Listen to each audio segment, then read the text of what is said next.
जय श्री कृष्णा। आप सभी का मेरे चैनल पर स्वागत है। अगर कहानी पसंद आए तो लाइक और शेयर करना ना भूलें। आज हम सुनते हैं शीतला माता बोधरी माता की कहानी। एक दिन शीतला बोधरी दोनों बहनें दुनिया में निकलती है। जब किसी के घर में के बाहर जाकर अलग जगाती है तो एक बहन कुछ अंदर से खाने पीने की वस्तु लाती है। जैसे ही शीतला माता बोधरी माता लेने के लिए हाथ आगे बढ़ाती है, वो औरत डर के मारे पीछे खिसक जाती है। उसने पूछा, माता जी आपके हाथों पर कैसा निशान है, ये क्या हो गया? जब वो शीतला माता और बोधरी माता की कहती है कि ये सब दुनिया वालों के कारण हुआ है। जब माता जी के दिन के अक्ते आते हैं तब सब औरतें अक्ते नहीं रखती। जब सब्जी छोंकती है उसके भी फूले के निशान हमारे शरीर पर हो जाते हैं।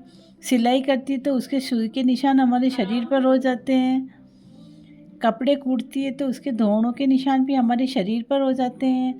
तब उस औरत को पता चला कि ये तो शीतला माता बोधरी माता है। वह तो जल्दी उनके पाँव पड़ती है और सारी दुनिया में ढिंढोरा पिटवाया कि कोई भी 8 दिन में टाके नहीं लगावे, कपड़े नहीं धोवे, सब्जी नहीं छोके, नहीं तो माताजी कोप करेगी और कोप अपने छोटे छोटे बच्चों पर निकालेगी। जय श्री कृष्णा। दूसरी कहानी। एक गांव में सास जेठानी देवरानी रहती थी। जेठानी व देवरानी दोनों के एक एक पुत्र था।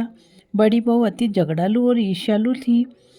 वह छोटी बहू बहुत दयालु और मिलनसार थी। शीतला सप्तमी का दिन आया तो छोटी बहू को भोजन बनाने के लिए कहा। छोटी बहू देर रात्रि तक भोजन बनाती रही। इतने में उसका बच्चा रोने लगा और वह भोजन का कार्य छोड़कर बच्चे को दूध पिलाने के लिए लेट गई। दिन भर की थकान से उसको नींद आ गई और वह चूल्हा जलता ही रह गया। आधी रात के समय शीतला माता भ्रमण करती हुई छोटी बहू के घर पर आ गई और चूल्हे में लौटने लगी। जैसे शीतला माता का पूरा शरीर जल गया तो शीतला माता ने श्राप दिया कि जैसे मेरा शरीर जल रहा है वैसे ही तेरा पेट जले। बहू उठी तो देखा कि चूल्हा जल रहा है और उसके साथ सोए बच्चे का पूरा शरीर जला हुआ निर्जीव था। ये देख छोटी बहू एकदम जोर जोर से रोने लगी। वह समझ गई कि शीतला माता के कोप से ही ऐसा हुआ है।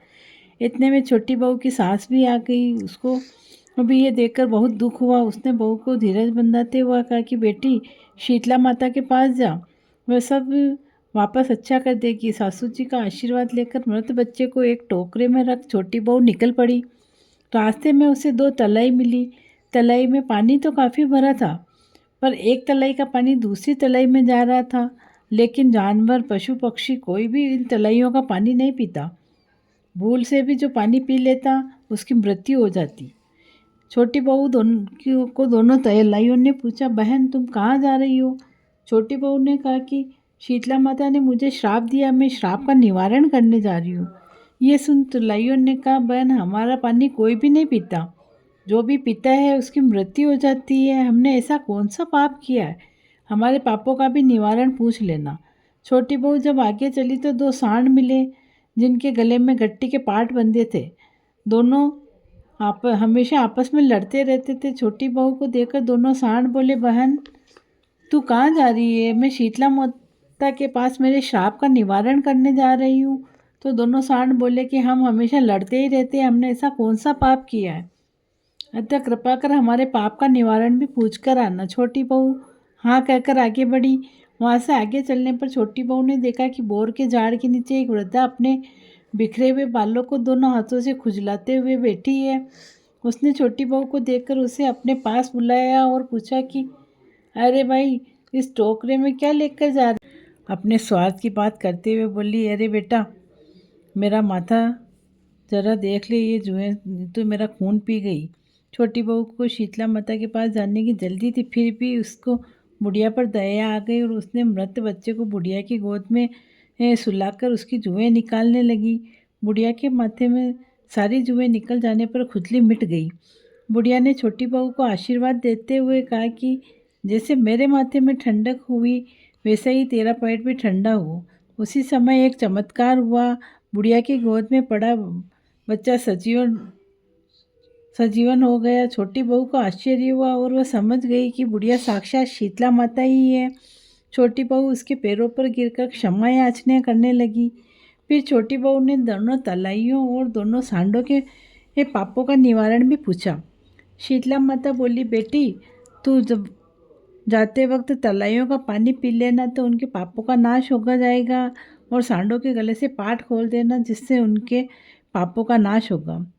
छोटी बहू सबके श्राप का निवारण जानकर खुश होकर अपने बच्चों को लेकर वहाँ से घर को रवाना हुई। रास्ते में उसको दोनों सांड मिले, उनके गले में गट्टी के पाट खोल दिए जिससे उनका झगड़ा बंद हो गया। वहाँ से आगे गई, दोनों तलाइयाँ मिली। छोटी बहू ने उन दोनों में से थोड़ा थोड़ा पानी पी लिया जिससे दोनों तलाइयों का पानी अमृत के समान मीठा हो गया और सभी लोग उसका पानी पीने लगे। इसी तरह छोटी बहू अपने बच्चे को लेकर घर आ गई। बच्चे को सजीवर देखकर सास बहुत खुश हुई, लेकिन उसकी जेठानी ने अपना मुंह टेढ़ा कर लिया। देवरानी ने अच्छे कर्म किए तो उसको शीतला माता ने दर्शन दिए। हे शीतला माता, जैसे देवरानी पर कृपा करी वैसे कथा की श्रोता वक्ता सभी का कल्याण करे।